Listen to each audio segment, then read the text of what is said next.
பொய் சொல்றான். ஆமக்கறி சாப்பிட்டான். நான் பன்னிக்கறி கூட சாப்பிட்டேன்.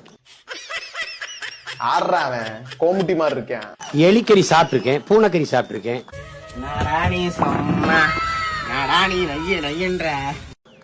உனக்கு என்ன பிரச்சனை? ஆமக்கறி அங்க சாதாரணம். போடா டேய், வீட்டுல ஏதாவது வேலை இருந்தா போய் பாரு. இறங்கினவன முதல்ல ஒரு வடக்குல தீவுல கொண்டு இறக்கி விட்டாங்க என் தம்பிங்க. பொய் பேசுறதுல உங்க பரம்பரை பழக்கம். ஏண்டா தரித்திரம் முடிச்ச மூதேவி, உன் கதை என்னடா காரி துப்புற மாதிரி இருக்கு. ஆனா அதை திரும்பி பாருங்க, ஒரு ஆளு சின்னதா ஒரு பரிசல்ல போறாரு, பரிசல் இல்ல, ஆமா ஓடு. நாங்க மரியாதை கொடுக்கறத பத்தி எனக்கு பிரச்சனை இல்ல. நீ இஷ்டம் ஏதாவது பேசிக்கிட்டு இருந்தீங்கன்னா நான் எப்படி மரியாதை கொடுக்க முடியும்? திருப்பி போட்ட ஒரு ஆள் அப்படியே உட்காந்து போயிட்டு இருக்காரு. அதைத்தாண்டா சொல்ல வர்றேன். நீ கராத்த மாசம் நினைச்சு எல்லாரும் கூப்பிட்டு இருக்காங்க.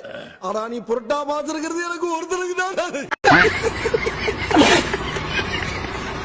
நாங்க என்ன பொய் சொல்லிட்டே தினம் நினைக்கிறீங்களா?